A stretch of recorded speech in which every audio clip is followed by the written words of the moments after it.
और यसको सकर सफा हुँदैछ स्प्रिङहरु सबै निकालिसक्यो हामीले हो यहाँनिर छ ओइल सिलेको with the help of the टी यहाँ हालेर हामीले निकालेर अब यो धुइरा चाहिँ सफा मजाले गरेर यसलाई मजाले सुकाएर पेट्रोलले धुइरा अब यसलाई हाल्नु पर्ने हुन्छ हामीले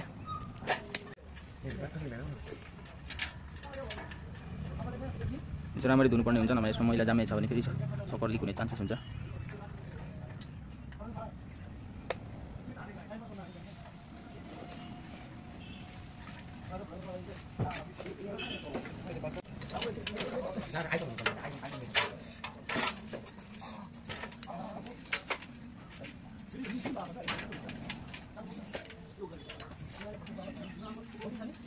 सबै धुइसकेको छौँ यहाँनिर अब फिटिङ बाँकी छ यसको चाहिँ पाइप खत्तम भइसक्यो थियो यो चाहिँ नयाँ पाइप लिएर आएको अर्को पाइप यहाँ देख्न सक्नुहुन्छ तपाईँले यसले गरेर ओइल चाहिँ लिक भएको यो पाइप देख्न सक्नुहुन्छ सकर लगाएर चाहिँ हामीले यो माथिको जुन चाहिँ चक्कामा लाग्छ हो त्यो चाहिँ लाउनु पर्ने हुन्छ त्यसपछि एलन की नट लगाएर चाहिँ त्यहाँनिर यसलाई टाइट गर्नुपर्ने हुन्छ हामीले ताकि नखुस्कोस् भनेर यसलाई सकर होल्डर हालिसकेर यसलाई ठोक्नुपर्ने हुन्छ यो वासर जस्तोलाई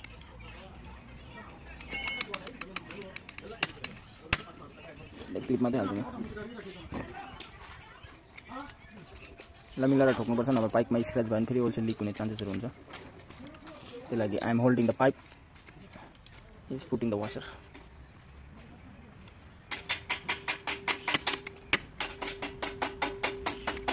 एकदम ध्यानपूर्वक चाहिँ हाल्नुपर्ने हुन्छ नभए यहाँनिर अलिकति पाइपमा लाग्यो भने चाहिँ सकर लिक हुने चान्सेस धेरै नै हुन्छ त्यो ठोकी पछाडि चाहिँ हामीले वासर जस्तोलाई हाल्नुपर्ने हुन्छ यहाँनिर टक्कसँगले यसरी त्यसपछि ओइल सिल जान्छ यहाँनिर ओइल हल्का मोबिल दलेर हाल्नुपर्ने हुन्छ हामीले यहाँनिर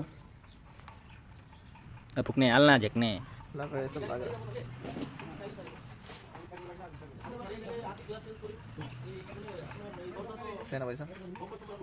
कसरी जानुहुन्छ बाजाजको इसलिए मोबिल डालाए टक्कै ओइल सिल हालेर चाहिँ यसलाई पुरानो ओइल सिलले ठोक्नुपर्ने हुन्छ किनकि नयाँ ओइल सिलमा दुलो पर्छ डाइरेक्ट ठोक्यो भने यो पुरानो ओइल सिल गयो अब यसलाई माथिबाट ठोक्नुपर्ने हुन्छ चटक्कै जग्गामा बस्नुको लागि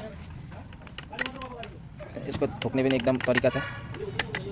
फेरि पाइपमा लाग्छ ठोकेन भने फेरि ओइल सिल लिक हुन्छ फेरि पाइपमा मजाले लाग्यो भने ओइल सिल हालेर लक हाल्नुपर्ने हुन्छ यहाँनिर अच्छा वो भिडियो बनाउँछ भनेर म पर्खिन्छु जाट म हाल्न हानेको बनाउने म त डिलिट गर्दिनँ नि जाटा भनेको पनि योपालि त ल यहाँ लकलाई मजाले मिलाएर चाहिँ हाल्नुपर्ने हुन्छ हामीले चडापै लक मिलिसकेर त्यसको कभर आउँछ टक्क ओइल सिल कभर खप्पै गरेर चाहिँ यसलाई हल्का थिचेर हल्का ठोकेर राख्नुपर्ने हुन्छ हामीले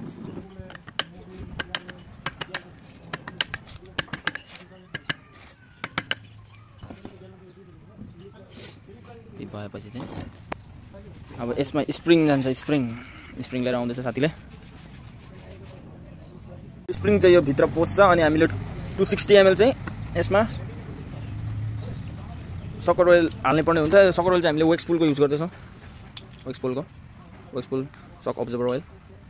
चाहिँ यो जान्ने पर्ने हुन्छ हामीले यहाँ नापेर हाल्दैछौँ यहाँ क्वान्टिटी 260 ml हामीले हाल्नु आँटेको यहाँनिर स्प्रिङ यहाँ हालिसके पछाडि चाहिँ अब यसमा हामीले फोर्क ओइल हाल्नुपर्ने हुन्छ यो लक हालिसकेर चिकन गरेको भन्नु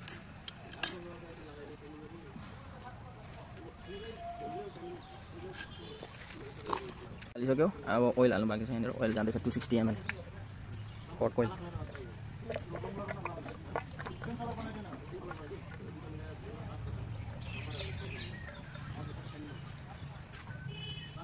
आरामसे मजाले सबै हाल्नुपर्ने हुन्छ हामीले यहाँनिर त्यसपछि यो हालेर सरी यो वासर हालेर चाहिँ हामीले हाल्नुपर्ने हुन्छ त्यसपछि नट यहाँनिर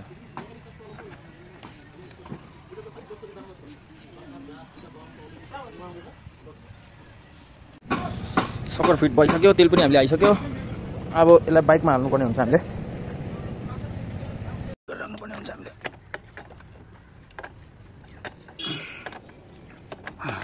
अब यो अड्केपछि माथि टाइट गर्न सजिलो हुन्छ हामीले अहिले एडजस्ट गर्नु परेको छैन यहाँनिर टाइट गर्दैछ मेन नट पक्को एकपट्टिको मात्रै लिक भएको थियो अनि हामीले यसको चाहिँ बनाइसक्यौँ अर्कोपट्टिको चाहिँ भएको थिएन बाइक भइसकेको छ हाम्रो अब